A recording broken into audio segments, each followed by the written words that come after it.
Hello प्यारे बच्चों, कैसे हैं आप सब। तो आज हम बात करने वाले हैं हमारे 8th क्लास के यानी कि सूक्ष्म जीव हमारे मित्र और शत्रु जो होते हैं, यानी मित्र एवं शत्रु, उसके कुछ एक्स्ट्रा इंपॉर्टेंट क्वेश्चन आंसर्स के बारे में। ये वो इंपॉर्टेंट क्वेश्चन आंसर्स है बेटा जो आप लोग एग्जाम में देखने के लिए आपको मिलते हैं।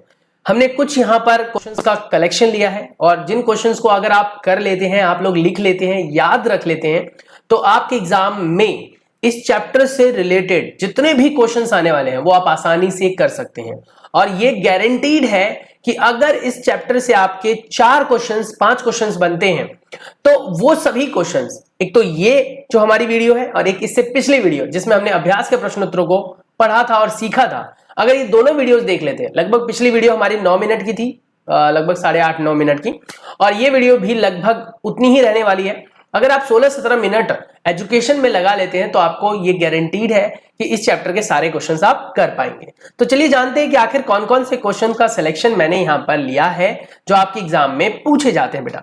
सबसे पहला प्रश्न है, सूक्ष्मजीवों को डैश की सहायता से देखा जा सकता है। तो इसका उत्तर आएगा सूक्ष्मदर्शी की सहायता से। जीवाणु प्रायः डैश विधि द्वारा गुणन करते हैं। किस विधि द्वारा करेंगे बताइए? तो वो है विखंडन विधि द्वारा। इसके आंसर्स नीचे दे रखे मैंने, आप लोग पढ़ लेंगे बेटा।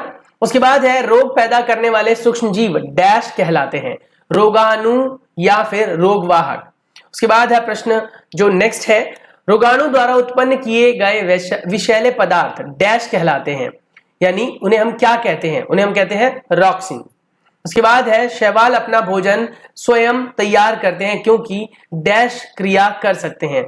शैवाल कौन सी क्रिया कर सकते हैं बेटा? प्रकाश संश्लेषण की क्रिया, क्योंकि उनके अंदर हरित लवक पाया जाता है, तो इसमें प्रकाश संश्लेषण आ जाएगा। शैवाल उत्पाद जो जीवाणु प्रवर्धक में सहायक है डैश कहलाता है, वो है बेटा अगार। ठीक है, अगर जेली होता है, वैसे अगर जेली तो अगार लिख सकते हैं आप। उसके बाद है अगला, शैवाल पौधों जैसे होते हैं परंतु डैश जानवर जैसे होते हैं। तो शैवाल पौधों जैसे होते हैं लेकिन प्रोटोजोआ किसके जैसे होते हैं बेटा? जानवर जैसे। ज भाग है इसमें, वे सूक्ष्मजीव जो सजीव और निर्जीव की सीमा पर है डैश कहलाते हैं। ना तो वो सजीव जैसे हैं ना वो निर्जीव जैसे, यानी कि अगर अलग पड़े हुए हैं तो निर्जीव है, लेकिन शरीर में घुस गए तो सजीव है, तो वो सीमा पर आते हैं और उसको हम कहते हैं विषाणु।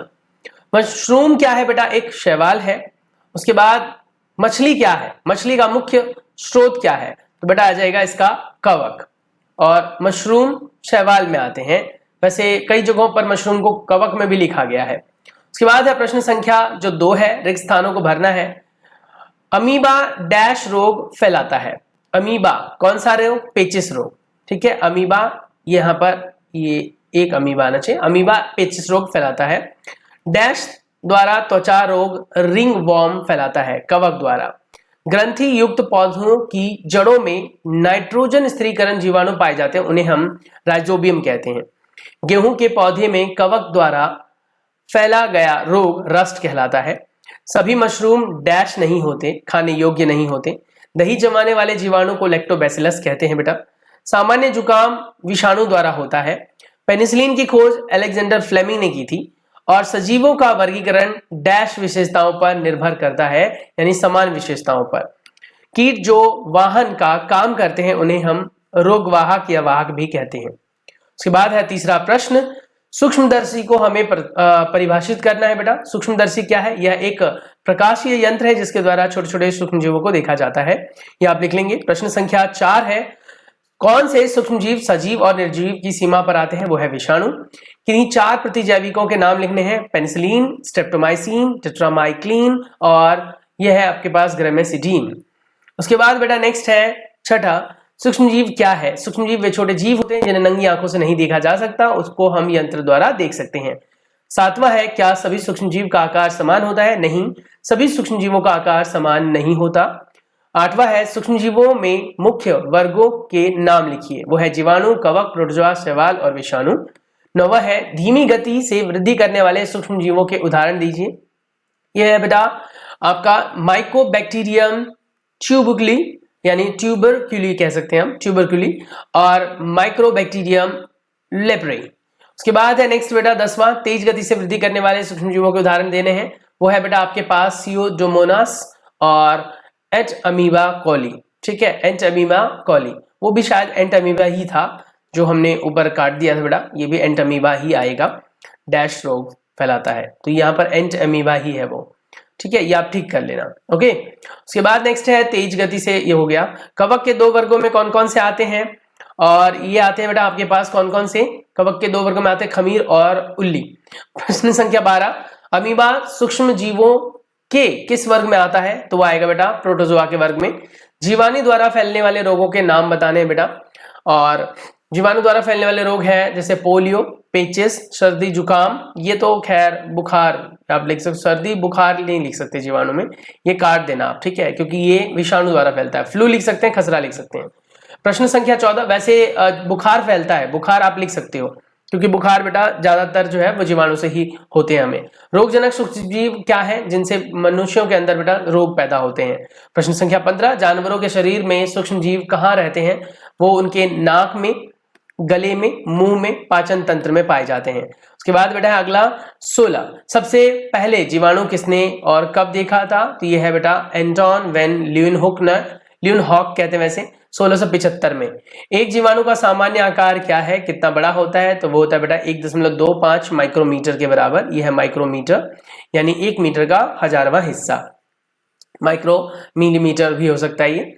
और उसके बाद 18 है बेटा सबसे छोटा जीवाणु कौन सा है, तो वो है सबसे छोटा जीवाणु छड़नुमा जीवाणु है, जिसका आकार सिर्फ और सिर्फ 0.15 माइक्रोमीटर है, यहाँ पर न्यू आएगा, माइक्रोमीटर, बहुत छोटे हुए। उसके बाद है बेटा 19, सबसे बड़े जीवाणु का नाम क्या है, वो है स्पाइरल जीवाणु, जिसका आकार 15 मिलीमीटर और व्यास जो है 1.5 माइक्रोमीटर तक होता है।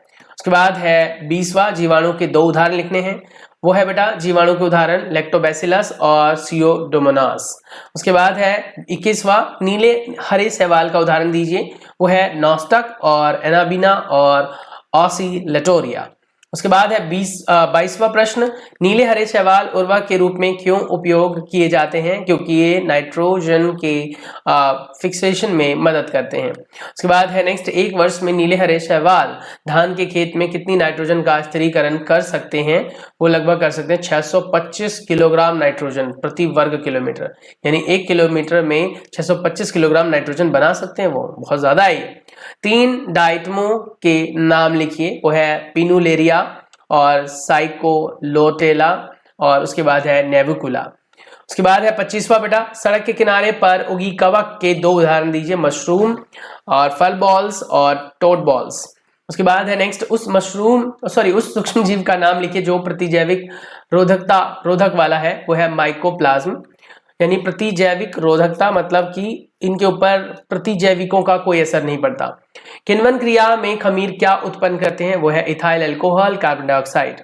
उसके बाद है विषाणु पर प्रतिजैविकों का प्रभाव क्यों नहीं पड़ता, क्योंकि उनका अपना उपापचय मेटाबॉलिक नहीं होता। उसके बाद है 29, विषाणुओं द्वारा फैलने वाले कुछ रोगों के नाम लिखिए, वो है रेबीज, पोलियो, चेचक, सामान्य जुकाम, इन्फ्लुएंजा, एड्स, तंबाकू और आलू का मोसेज।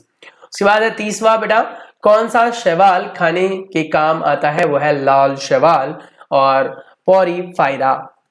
इसके बाद है जीवाणु विज्ञान के जनक कौन है, वो है लुई पाश्चर। 32वां है सूक्ष्मदर्शी द्वारा जीवाणु को देखने का काम सबसे पहले किसने किया था, वो है एंटोन वेन ल्यूनहॉक, ये हमने पहले भी डिस्कस किया था। 33वां है जीवाणु द्वारा फैलने वाले 3 रोगों के नाम, टाइफॉइड, हैजा, तपेदिक यानी टीबी, 6 रोग भी कहते हैं इसे बेटा। प्रोटोजोआ द्वारा फैलने वाले 3 रोगों के नाम लिखने हैं, मलेरिया, पेचिस, कालाजार। उसके बाद है 35वां, दूध को दही में परिवर्तित करने वाले सूक्ष्मजीव का नाम है बेटा लैक्टोबैसिलस, जो कि जीवाणु है। अगार के स्रोत क्या है, लाल शैवाल। मलेरिया फैलाने वाले प्रोटोजोआ का नाम क्या है बेटा, प्लाज्मोडियम वोवेक्स। उसके बाद है बेटा नेक्स्ट, प्रोटोजोआ के 3 उदाहरण दीजिए, अमीबा, पैरामीशियम और यूग्लिना। 39 है, शैवाल और कवक में अंतर क्या है, शैवाल स्वपोषी है जबकि कवक परपोषी है, दोनों साथ में रहते हैं बेटा। 44वां है, ब्रेड और अल्कोहल बनाने के लिए किस सूक्ष्मजीव का प्रयोग किया जाता है, जिसे हम कहते हैं खमीर या फिर इंग्लिश में कहते हैं बेटा ईस्ट। 41वां है, 2 नाइट्रोजन स्थिरीकरण करने वाले शैवालों के नाम लिखिए, ये है नॉस्टॉक और एनाबिना। उसके बाद 42वां है, कवक के 2 मुख्य वर्ग कौन कौन से हैं, खमीर और उल्ली, ये हमने पहले भी डिस्कस किया था। अमीबा किस सूक्ष्मजीव वर्ग में आता है, वो है प्रोटोजोआ। 2 प्रतिजैविकों के नाम बताइए, वो है बीसीजी और ट्रिपल वैक्सीन। टीकाकरण की खोज किसने की? लुई पास्चर ने। विषाणु की सबसे पहली खोज किसने की? रूसी वैज्ञानिक इवान वोस्की। ठीक है, पता नहीं क्या पढ़ेंगे, ऐसे पढ़ेंगे शायद। क्या सभी जीवाणु एक ही आकार के होते हैं? नहीं। रिंगवॉर्म रोग का कारक क्या है? कवक। किस मच्छर के काटने से मलेरिया फैलता है? मादा एनोफ्लीज। उसके बाद है अमीबा पेचिस कौन फैलाता है? अमीबी पेचिस कौन फैलाता है? वो है एंट अमीबा। उसके बाद सूक्ष्म जीव किसे कहते हैं? जो जीव हमारी आंखों से नहीं देखे जाते, बहुत छोटे होते हैं और इनको यंत्र से देखने की जरूरत पड़ती है।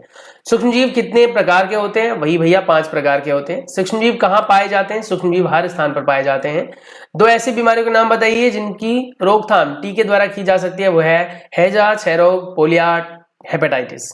नील हरित शैवाल का दूसरा नाम क्या है? वह बेटा साइनोबैक्टीरिया।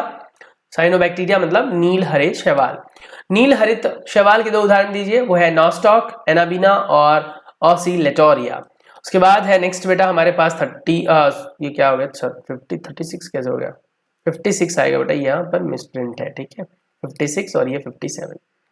हमारे वायुमंडल में कितने प्रतिशत नाइट्रोजन होती है? 78%। हमारे पौधे में पाए जाने वाले किन किन पदार्थों में नाइट्रोजन पाए जाते हैं? वो है प्रोटीन, पर्णहरित, न्यूक्लिक एसिड और विटामिन में।